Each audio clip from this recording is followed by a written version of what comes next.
Are you feeling pressure to understand and engage with an ever-growing array of confusing and polarizing issues? I mean, perhaps you've witnessed bitter arguments tearing apart your family, your friends, and even your church. Well, you're not alone. I definitely feel it too. Every week, in fact, I hear from confused and concerned Christians. They want less heat. They want more light. They want to stay focused on the gospel of Jesus Christ. They want to put their faith into action. They want to care about what's happening in the world, but they don't know who to trust. Well, the Gospel Coalition serves the church by producing timely content that grapples with some of the most pressing issues of our day. And I'm praying that one of our newest and most exciting initiatives, the Good Faith Debates, will do just that. We're releasing a 5-part video debate series featuring prominent Christian thinkers discussing some of the most divisive issues facing the church today, ranging from gun control to woke churches to abortion to racial injustice to evangelical self-identity. When we keep the gospel central, we can disagree on lesser but still important matters in good faith. And in the Good Faith Debates, then we hope to model this, showing that it's possible for two Christians united around the gospel to engage in charitable conversation, even if they don't agree with each other. In fact, I think it's even necessary to ensure that we're truly united around Jesus and not around a cultural or political agenda. Well, the moderator of these debates is my friend Jim Davis, teaching pastor at Orlando Grace Church and host of the As in Heaven podcast. He is a brave and wise soul, as you'll see in these videos. He joins me on Gospelbound to discuss what surprised him moderating these debates, what helped him as a pastor, and whether he changed his mind on anything, among other issues. Jim, thanks for joining me on the guest side of things. Hey, thanks for having me here, man. It was really fun to moderate those debates. Jim, why would you do something so foolish as to accept my invitation to moderate these debates? Well, part of me was happy to be the moderator and not the expert. That's true. In some ways, I got to stay neutral. You know, in my context, you and I know a lot of pastors, and pretty much every pastor I know has tensions in their church to varying degrees, from politics, racial tensions, COVID, and it just has made me, there's a lot of sadness in me, particularly what I've experienced personally, whether it's in my church or other pastors or people in Orlando, even, close friends and family members, where you have these disagreements in these areas and you end up losing a relationship over things that really are secondary or even tertiary things. So for me, the opportunity to be a part of, hopefully, and I've seen the debate, so I can say they did, modeling charitable disagreement. For me, I really wanted to be a part of that. I don't want to be a part of just arguing and making secondary and tertiary things the most important things and dividing relationally over them. So for me, I really did want to be a part of it, and I'm really excited about how it came out. Now, Jim, this question is, I think, fairly personal and maybe even kind of sensitive, but you've experienced division in your church. I think anybody can relate to some of the things that you've seen, some of the things that you've heard in your church. I know a lot of people, pastors, they have fairly sensitive souls, I think, in many cases. They want to know they're doing the right thing. How do you know that amid these divisions, you're doing the right thing and you're not the one causing the problems? Well, I've literally had times in 2021, I can remember being in the shower and praying, God, if you want me to do something else, like if there was a really good job that came about and I didn't have to uproot my family, like I'd consider it. It was so hard. Now I'm not in that place at all. I'm loving my job, but it is, for me, I go back and I keep questioning my own motives. What am I trying to do here? Am I trying to win? Am I trying just to convince people? Or am I really trying to shepherd people to the most important thing, which is Jesus? And when we have this, the words of Jesus to the Ephesian church in Revelation 2, when we have this first love, I believe charitability will reign in these secondary and tertiary things. Now, in those divisions that you're seeing there, do you notice any common denominators? You're like, when I hear this, I kind of know what's coming next. There are sometimes I'll see more fire than wood. And I can okay, there's more going on here, and I want to understand that.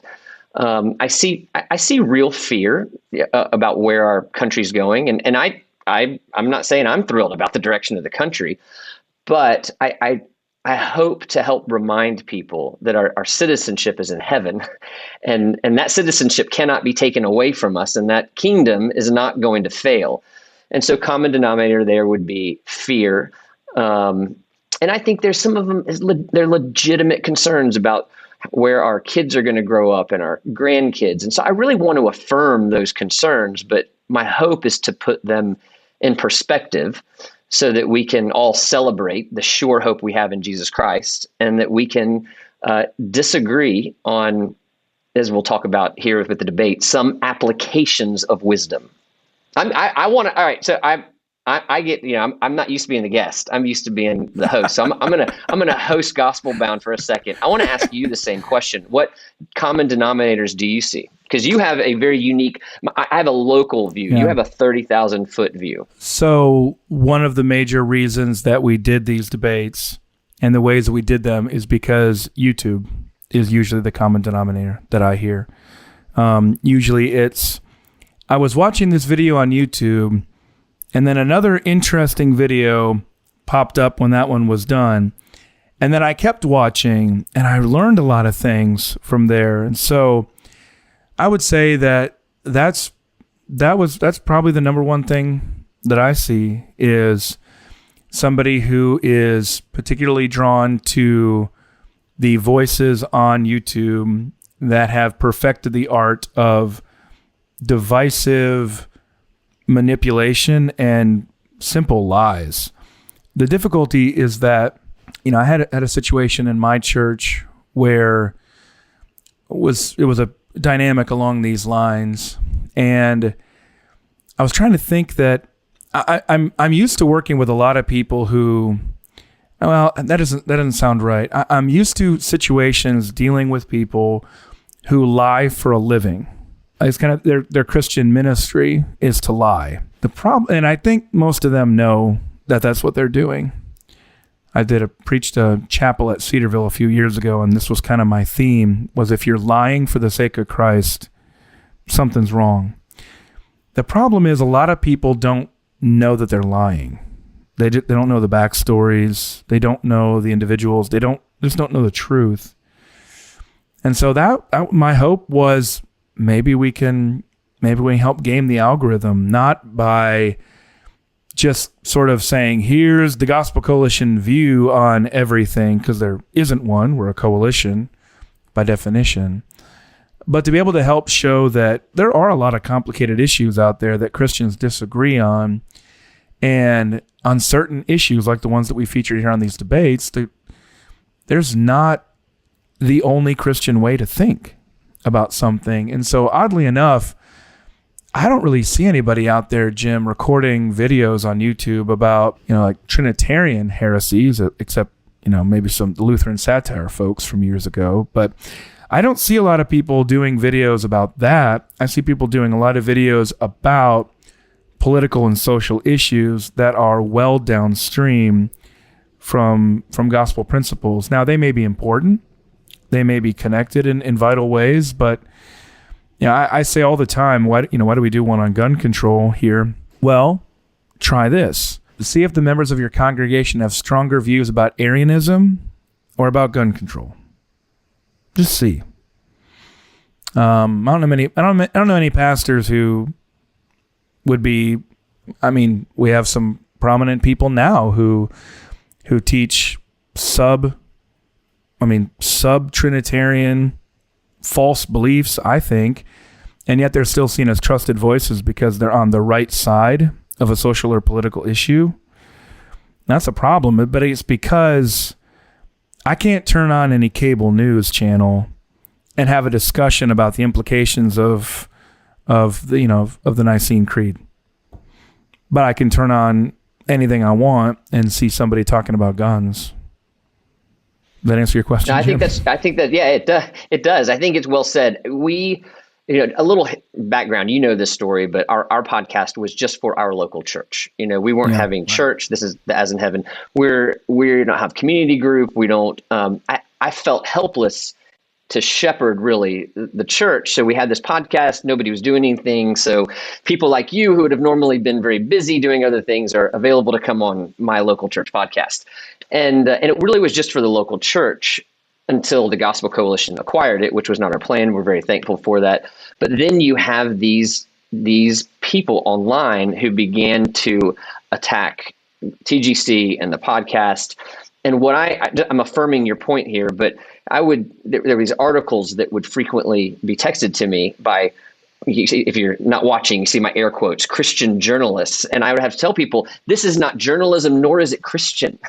And I won't say who they are because I don't want to give them any more visibility than they have. But it was the algorithms producing this stuff. Well, I mean, we're kind of what we're hoping that'll happen here is that you watch the videos because you're interested in the topics. You would want to have a well-informed view on them. You want to hear not a cable news 5-minute manufactured debate, but I mean, correct me if I'm wrong, I think we gave 35 minutes. We get the presentations are both shorter, but then 35 minutes of discussion that you moderate in there. So, I mean, I think venues like YouTube are extremely helpful to be able to do this kind of stuff and get around all of the stuff that we see on cable news and things like that, or other forms of social media that are more truncated. So I'm hopeful about this, but I'm hoping that people do stumble across these videos because of their divisive nature, and it has the effect of bringing them back to a passion about the gospel. And so that's really my next question is, I don't think, Jim, it's going to be logical to people to think they're debating about gun control, therefore we should be more focused on the gospel. I think that requires some explanation. Can you give it a stab of explaining why we did it that way? Yeah, what I appreciate, there were no primary or essential doctrine issues being debated. They were all what we would call the application of wisdom. And so the gospel and the Bible, I mean, there's a lot on the Bible about wisdom. The gospel informs wisdom. And so what we're doing here isn't getting away from the gospel to talk about something else. We are taking different applications of gospel wisdom to these issues. And I thought the guests that, I mean, you and I guess Brett McCracken were the people most that I saw dealing most with choosing the guests and that. And I thought they did a great job of it. It was, well, I'm getting off your question, but I was really pleased with how that happened. Yeah. Well, I mean, it's not an easy thing. I don't think it's intuitive for people. They're thinking, oh, the Gospel Coalition is talking about woke church. Why don't you just preach the gospel? I mean, the reality is I've simply never seen somebody say just preach the gospel who, one, actually only preaches the gospel themselves. Otherwise, they wouldn't be telling me to preach the gospel, because that's not preaching the gospel in and of itself. But second, it's not helpful. I've been telling church leader groups for quite a while now that your church doesn't need less politics. It actually needs more. That's counterintuitive. But what I don't mean is they need more partisanship. They don't need more partisanship, but that's all that we actually think politics is about, is partisanship. Just check your reporters online and see they think politics is who's up, who's down, who's left, who's right, who's got money, who in the polls. There's not a lot of debate about actual substantive issues out there. And so ironically, by actually talking about these issues and bringing them into your church, you're able to lower the heat on them out of a partisan atmosphere, equip people with gospel wisdom, as you said right there, biblical wisdom, help them connect there. And in doing so, it actually maintains and builds your unity in the church. People think that you have more unity in a church if everybody's agreed on every issue. Well, it's actually unity is not conformity. Yeah, it's not conformity. And also, it usually means, if that's what you're aiming for in the church, it usually means that your group is committed to a certain cultural, political agenda that includes Jesus at some point. Maybe it's at the top, maybe it's in the middle, maybe he's at the bottom, but it's really kind of a cultural, political agenda there. To have a church where people can disagree about certain wisdom issues is actually a church that is focused on the gospel and that uniting people and not on all that other agenda. Now, let's talk about some of the debates in particular. Jim, which debate worried you the most during preparation and why? Well, there are different kinds of worry. I had multiple worries. So I was, the two really hot button issues. You have the woke church debate and the racial justice debate. I wanted to give a lot of care in the way that I prepared my questions. So there was some worry there just because of how heated those conversations have been all around the nation. I was a little worried that on the term evangelical, having a seminary professor and a sociologist argue each other, I was worried they were going to argue past each other. That didn't end up happening. And then I'm just, of course, there's always some insecurity and worry that I'm not going to do a good job in what I've been asked to do. But so those would have been, but worry about the specific debates, those would have been the top ones. Yeah, well, I mean, what about you? You picked these people. Yeah, I find in my job that it's kind of a high wire act. Usually things come together late and things kind of just, I don't know. I find you trust God. You try not to hold too tightly onto the details. Trust him to be able to lead in some surprising ways, and you'll be more happy with the result. And so I was hopeful about all of them, but I was, I guess I was just more worried about the entire thing because we've never done anything like it before. In fact, I don't really see anybody else trying to do this. And so I was just grateful for how it turned out. I wouldn't say I was anxious or worried about it. I was just sort of thankful in the end there. And because I'm wondering, Jim, how did you prepare for covering so much ground in these debates? Because I mean, how do you keep up with contemporary issues as a busy pastor? Well, I mean, many of these contemporary issues are issues that people inside our church are wanting to talk about. So it's not, to me, it doesn't feel like something that I leave my pastor job to go and do this. This is a part of pastoring, is talking with people about these issues, the application of wisdom, getting to the heart of preparation. I mean, I did have these debates about 10 days ahead, and I want to give a shout out. I have an intern at our church, Evan McCarthy, who is a very valuable research assistant in this regard.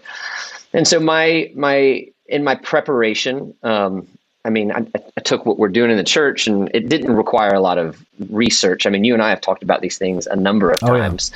So these are kind of things I think most pastors are engaging in regularly. And so to have the opportunity to come in and help create an environment where people can disagree on very important issues, but still clearly hold the gospel of Jesus Christ as the most important thing. And let me also say, from your perspective, your nervousness or anxiety or whatever you want to call it, this was a big production. Like I didn't have to bear the burden of the production, but we were in the Museum of the Bible. You have an outstanding production team with Seth and Stephen and Josh and all the other people. There was a live audience. Of course, the primary audience is not live.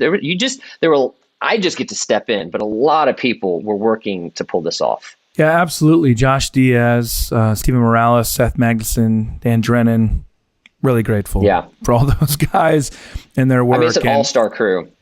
Yeah, I appreciate so much how, the video presentations give people a little bit of a sense of the behind-the-scenes dynamic in there, but it was a lot of fun for me to not have to worry about that part of it and just entrust it to those guys there. How would you, you're listening to this podcast, you're wondering about these things coming out. How would you see these debates helping you as a pastor? Because, again, I'm imagining most people will think, oh, man, I have too much of this kind of debate in my church. I want to stay away from it. I just want to focus on some nice biblical things and not ruffle any feathers. why would this actually be beneficial for a church leader to bring in? I mean, just think talking as a pastor. I mean, I would love for people in our church to watch these debates, and it's the tone. It's these people were clearly passionate about what they're arguing. I mean, there's no lack of passion, but there is this gospel supremacy that models. Okay, this is what it should look like, and I don't think any of the people who debated would not. I don't want to speak for them, but I didn't get the sense that they would split fellowship in a church over these issues. I think they modeled the charitability, and I've toyed around. I don't want to commit myself to anything, but I've toyed around with having something in our church where we watch it and have a discussion group. And I think these debates, they set the tone, which is so important, to be able to disagree strongly and love each other in the midst of that disagreement. Well, I'm sure you've seen the same things that I've seen, Jim, and I'm sure there'll be somebody skeptical listening to this right now, even trying to maybe parse out some things to embarrass and whatnot. But you hear a lot of people talking about tone police, complaining about tone. That's kind of an elite thing. Let me explain what I think I mean, or I think what you mean about that as well. We deliberately chose people who knew what they were talking about, committed to the gospel, and committed to building up the church. Unfortunately, there are a lot of voices from multiple perspectives who do not have a commitment to the gospel, who do not have a commitment to building up, and have every incentive to divide, to slander, and to destroy. That is how they make money. That is how they grow their profile. That is how they grow their platform. And we deliberately did not include people who grow their platform, their fame, their fortune by lying about other Christians and about trying to deceive. I mean, that was a non-negotiable for us, and that's what it means to be a part of something called the Gospel Coalition, is that we don't expect everybody to agree on things. And when Don Carson, one of our co-founders with Tim Keller, hired me, he said, Collin, never, ever, ever violate anything in our foundation documents. Never go against anything there. In fact, it's a fireable offense. But beyond that, have at it. And I appreciate that has always been Dr. Carson's attitude about things.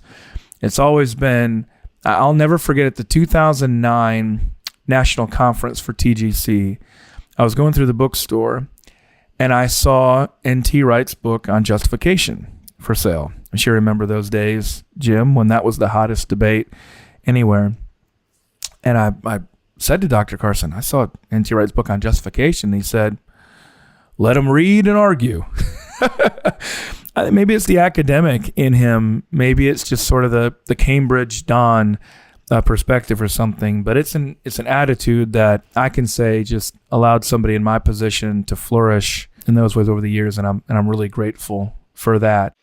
Well, I just want to say also what I appreciate about the kinds of people that you picked, and I would even put you in this category. Typically, you're not going to be a New York Times bestseller if you don't do what you're talking about, if you don't practice something that's going to get you to the extremes. And there's just a humility about that kind of person that's more committed to the gospel of Jesus Christ than they are making money and fame for themselves.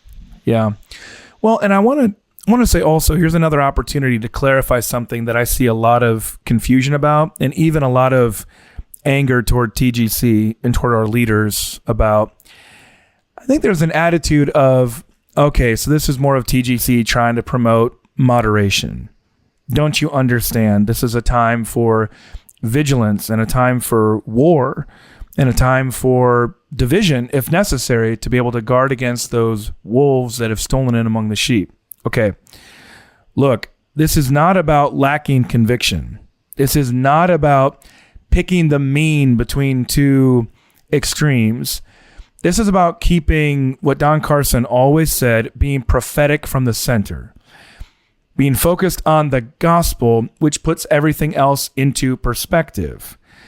And also it is a recognition, and this is a deeply ingrained in my journalistic training, is a sense of suspicion of people who have something to gain by lying and dividing. I've already said this.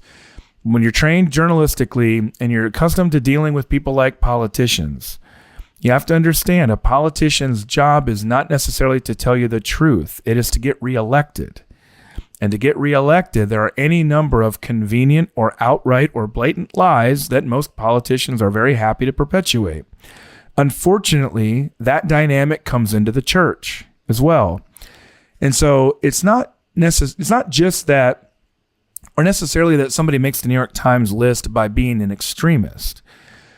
It's that somebody makes a bestseller list sometimes by selectively painting opponents in the worst possible way and stringing things together in a way that will garner maximum attention and develop the most sort of even a vitriolic response. I go back to my early days at TGC, and one of the things that we saw develop is that publishers began to generate a Rob Bell marketing campaign approach, which was, if we can just get all the Reformed Theo bros really angry about the offensive things that we publish as a Christian publisher, we'll make millions. And not every Christian publisher does that, and it doesn't happen all the time, but it's amazing how often a Christian publisher will send me a book knowing that I will think that it's unbiblical in the hopes that I will talk about it so that they will get attention, so that they can sell more books. That's what I mean. There are just some really perverse incentives in a media culture. And I think it's important to say that, obviously, Jim, you and I want these debates to be seen. We want people to use them. We want them to serve people. I don't think I can claim as the vice president and editor-in-chief of the Gospel Coalition that I don't think about these things. Of course I do. But I can say, knowing you and all the conversations we've had, what we care about is the church. And what we see as our responsibility is to build up the church. And isn't anything we would do to try to undermine that, because that's the calling that we've been given in life. Here's an interesting one, Jim. Did any of the debates change your mind?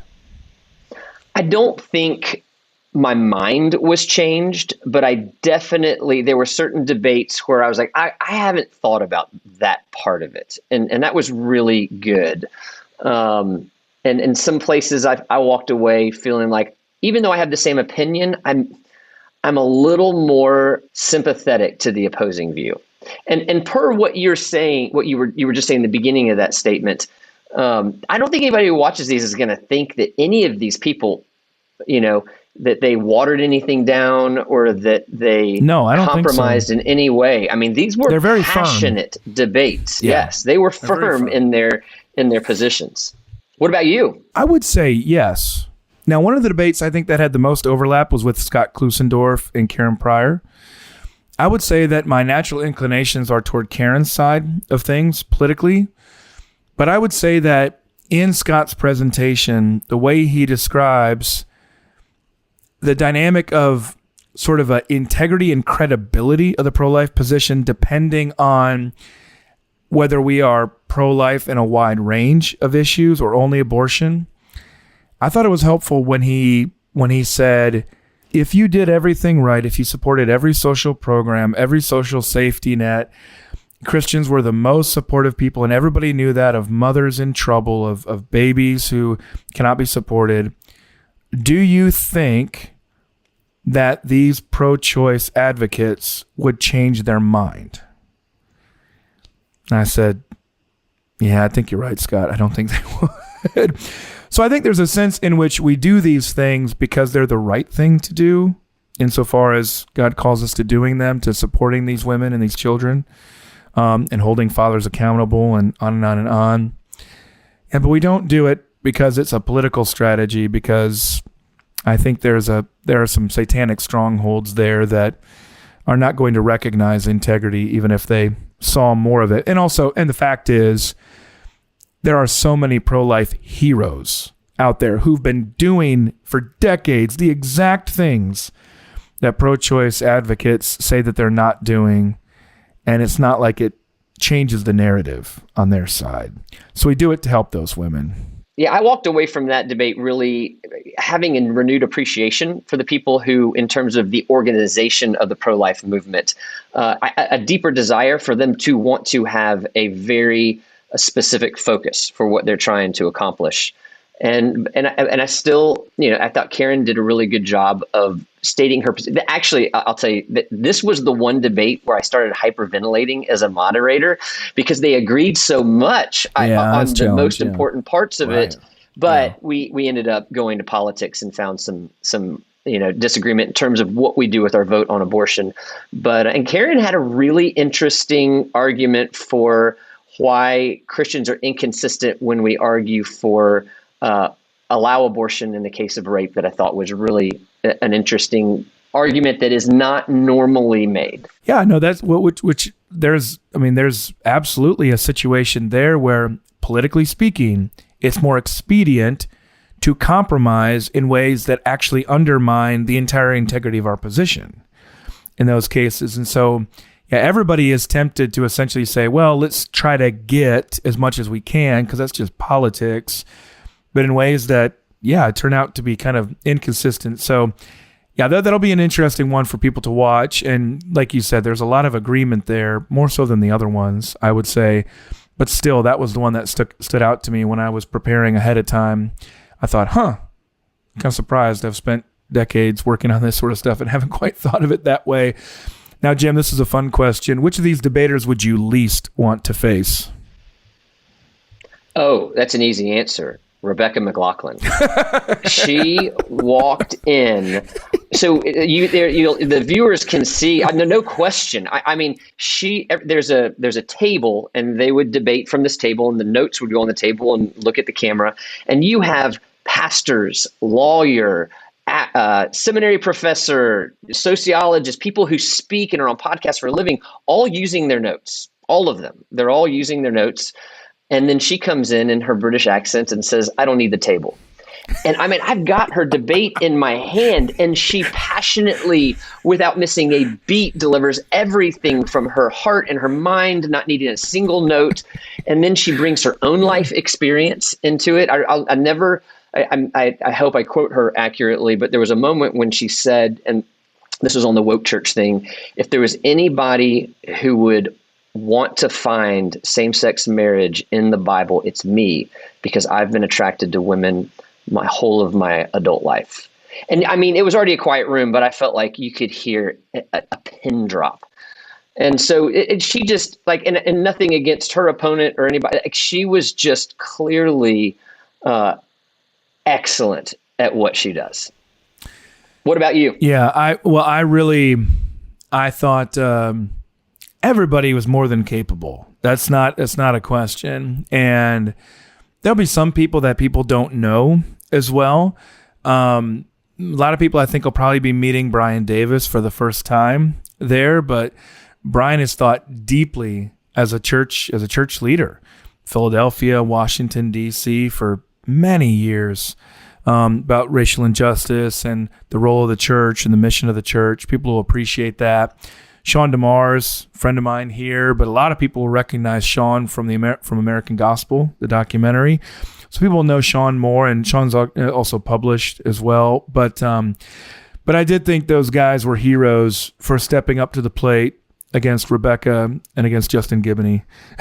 So there's a difference between me and Sean. Justin would be the number two that I wouldn't want to go against. Well, there's a difference between me and Sean and Brian standing up there, and guys who get paid to talk for a living. That's fine. And then there's just a whole level of, oh, you do this professionally. that would be intimidating for me. So, yeah, my shout out to Sean and Brian out there. I mean, there are a few times, how this is, you've probably experienced this on your podcast and other things, where I'm so enthralled with what the person is saying, I just lose where I am. And that happened a few times. I mean, the people you picked were very capable. Honestly, I wouldn't want to go up against any of them. I liked moderating. Yeah, that's true. Well, last question before the final three here, Jim. What do you think will surprise or encourage viewers? Well, we've covered some of it. It was some of it you don't see in the debate. Like, so I got to see, it felt like most of these people, while they knew of each other, were meeting each other for the first time. And so it was really neat seeing them, even after the debates, exchanging phone numbers and tweeting complimentary things about each other. Some of my surprises, the debate that I was concerned about, a sociologist and a seminary professor, they really did a great job of talking about the term evangelical. And it was there was a sweet feel, even against, again, serious disagreements, very passionate pleas. I was just reminded, oh yeah, this can happen. This is what Christians should be like. What about you? Well, another thing with, I think maybe it's this. I fully expect, Jim, especially with this topic or this approach and things like that, we'll have some people watching and listening who are especially skeptical about TGC, and they're looking to catch us in something that they think will be embarrassing. And, I'm pretty good at being embarrassing, so have at it.